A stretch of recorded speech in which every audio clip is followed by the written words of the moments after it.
ನಮಸ್ತೆ, T R P Indian ಕಿಚನ್ಗೆ ಸ್ವಾಗತ. ಇವತ್ತು ಪಾಲಕು ಹಾಗೆ ಹಸಿ ಬಟಾಣಿನ ಹಾಕಿ ಪಾಲಕ್ ಗೊಜ್ಜನ್ನ ಯಾವ ರೀತಿ ಮಾಡ್ಕೊಡೋದಂತ ಹೇಳಿ ನಾನು ನಿಮ್ಗೆ ತಿಳಿಸ್ಕೊಡ್ತೀನಿ.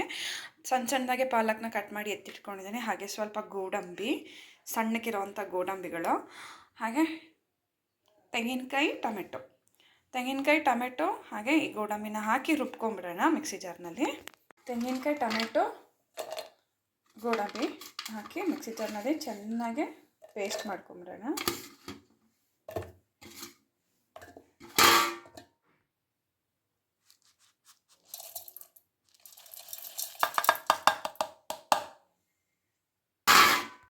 ಒಂದು ಬಾಣಲೆಗೆ ಸ್ವಲ್ಪ ಎಣ್ಣೆ ಹಾಕೋಬಿಡೋಣ.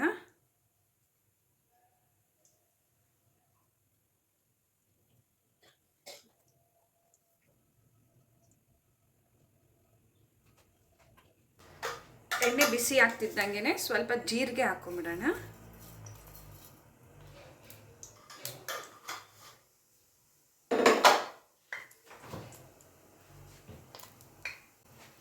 ಹಾಗೆ ಒಂದು ಅರ್ಧ ಸ್ಪೂನ್ ಆಗುವಷ್ಟು ಶುಂಠಿ ಬೆಳ್ಳುಳ್ಳಿ ಪೇಸ್ಟ್,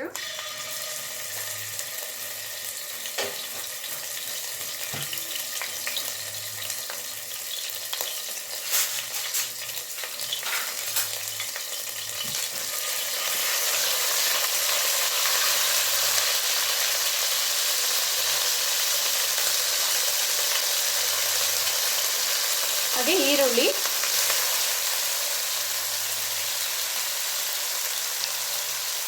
ಒಂದು 2 ಇಡಿ ಆಗೋಷ್ಟು ಈರುಳ್ಳಿನ ಹಾಕ್ತಿದ್ದೀನಿ.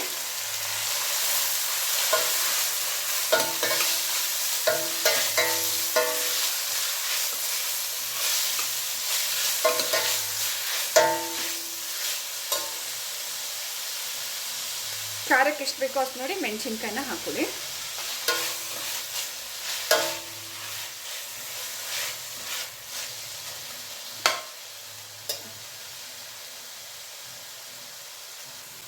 ಈರುಳ್ಳಿ ಚೆನ್ನಾಗಿ ಫ್ರೈ ಆಗಲಿ. ಈಗ ಪಾಲಕ್ನ ಸಪ್ರೇಟಾಗಿ ನಾವು ಬೇಯಿಸ್ಕೊಂಬಿಡೋಣ. ಅದಕ್ಕೆ ಒಂದು ಬಾಣಲೆ ಇಟ್ಟಿದ್ದೀನಿ.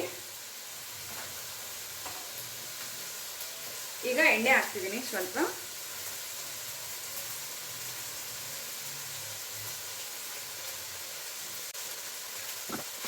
ಈಗ ಪಾಲಕ್ ಸೊಪ್ಪನ್ನ ಹಾಕ್ಬಿಡೋಣ. ಇದು ತುಂಬ ಹೊತ್ತು ಬೇಯಬೇಕಂತ ಏನಿಲ್ಲ. ಎಣ್ಣೆನಲ್ಲೇ ಸ್ವಲ್ಪ ನಾವು ಹಾಗೆ ಫ್ರೈ ಮಾಡ್ತಿದ್ದಂಗೆ ಸೊಪ್ಪೆಲ್ಲ ಬೆಂದ್ಕೊಳ್ಳುತ್ತೆ.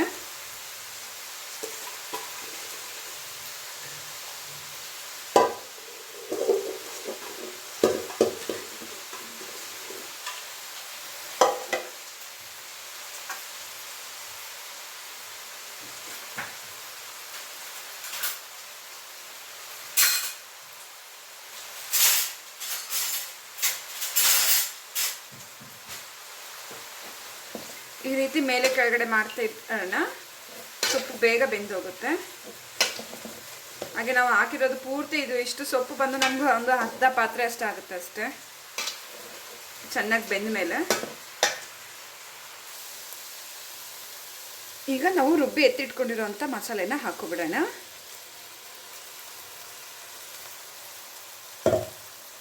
ಚೆನ್ನಾಗಿ ಮಿಕ್ಸ್ ಮಾಡೋಣ.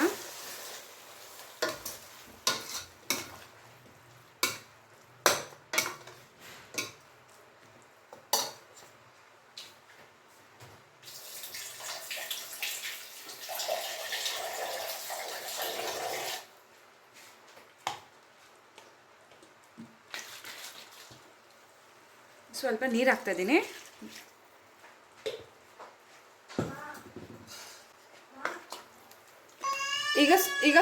ಈಗ ಸ್ವಲ್ಪ ಗರಂ ಮಸಾಲನ ಹಾಕ್ಬಿಡೋಣ.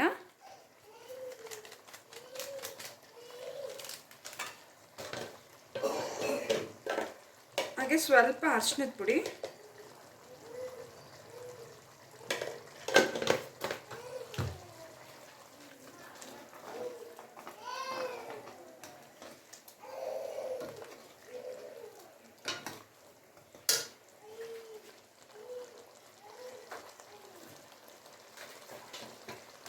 ಹಾಗೆ ಖಾರಕ್ಕೆ ಎಷ್ಟು ಬೇಕೋ ಅಷ್ಟು ಮೆಣಸಿನ ಪುಡಿ. ಮೊದಲೇ ನಾವು ಮೆಣಸಿನ್ಕಾಯಿ ಹಾಕಿರ್ತೀವಿ, ಹಾಗಾಗಿ ಮೆಣಸಿನ ಪುಡಿನ ನೋಡಿ ಹಾಕೊಳ್ಳಿ.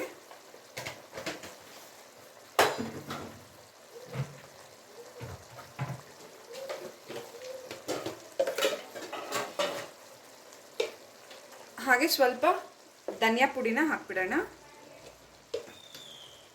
1-2 ಸ್ಪೂನ್ ಆಗೋಷ್ಟು ಧನಿಯಾ ಪುಡಿನ ಹಾಕಿದ್ದೀನಿ. ಈಗ ಚೆನ್ನಾಗಿ ಮಸಾಲೆನೆಲ್ಲ ಮಿಕ್ಸ್ ಮಾಡಿ, ಮಸಾಲೆ ಚೆನ್ನಾಗಿ ಕುದೀಲಿ ಇದು.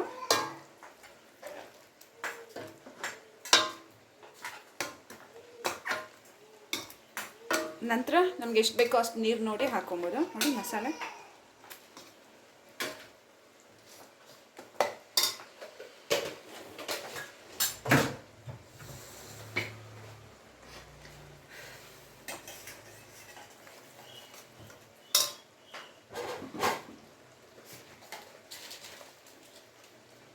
ರುಚಿಗೆ ತಕ್ಕಷ್ಟು ಉಪ್ಪು ಹಾಕೊಂಬಿಡೋಣ.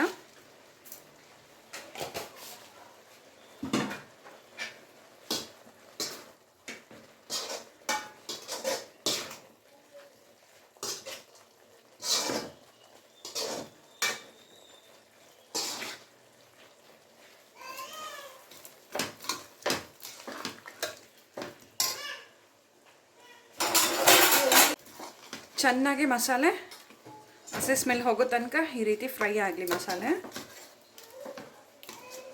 ಹಾಗೆ ಮಸಾಲೆ ತಿಕ್ನೆಸ್ಸು ಚೆನ್ನಾಗಿ ಬರುತ್ತೆ, ಚೆನ್ನಾಗಿ ಕುದ್ದಷ್ಟು.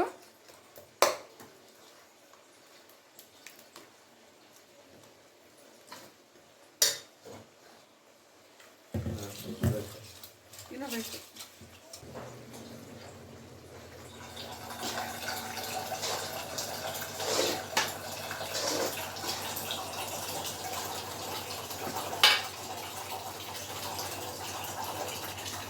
ನೋಡ್ಬೋದು ಸೊಪ್ಪು ಬೆಂದು ಎಷ್ಟಾಗಿದೆ ಅಂತ ಹೇಳಿ. ಸೊಪ್ಪಲ್ಲೇ ನೀರಿನ ಅಂಶ ಬಿಟ್ಕೊಂಡ್ಬಿಡುತ್ತೆ.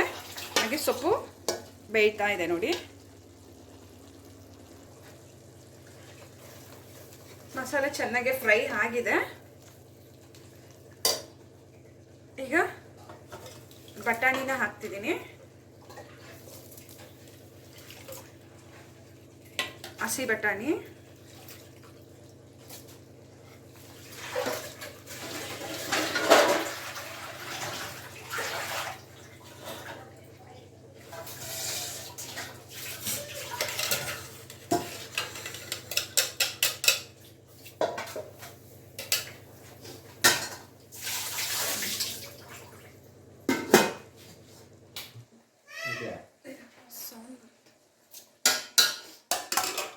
ಹಸಿ ಬಟಾಣಿ ಹಾಕಾಗಿದೆ. ಈಗ ಚೆನ್ನಾಗಿ ಮಿಕ್ಸ್ ಮಾಡೋಣ.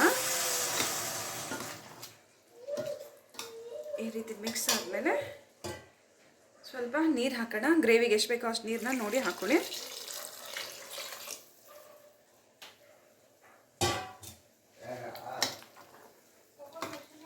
ನೋಡ್ಬೋದು ಈ ಥಿಕ್ನೆಸ್ನಲ್ಲಿ ಗ್ರೇವಿ ಇದೆ. ಚೆನ್ನಾಗಿ ಕುದ್ಮೇಲೆ ಇನ್ನೂ ಸ್ವಲ್ಪ ಗಟ್ಟಿ ಆಗುತ್ತೆ.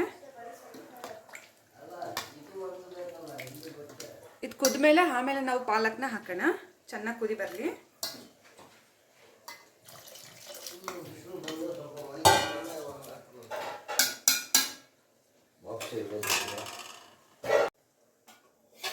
ನೋಡ್ಬೋದು ಮಸಾಲೆ ಚೆನ್ನಾಗಿ ಕುದ್ದಿದೆ.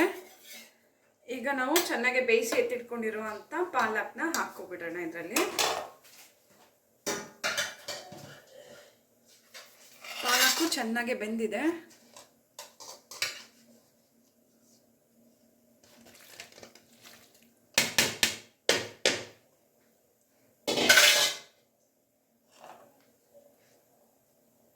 ಚೆನ್ನಾಗಿ ಮಿಕ್ಸ್ ಮಾಡಿಬಿಡೋಣ. ಈಗ ಪಾಲಕ್ ಜೊತೆ ಈಗ ಒಂದು 10 ನಿಮಿಷ ಗ್ರೇವಿ ಚೆನ್ನಾಗಿ ಕುದೀಲಿ.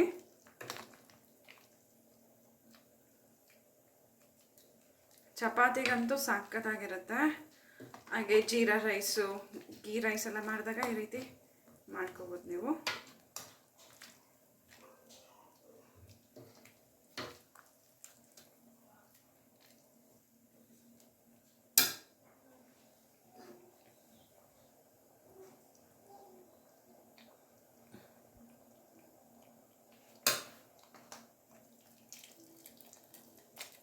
ಚೆನ್ನಾಗಿ ಕುದಿಲಿ. ಈಗ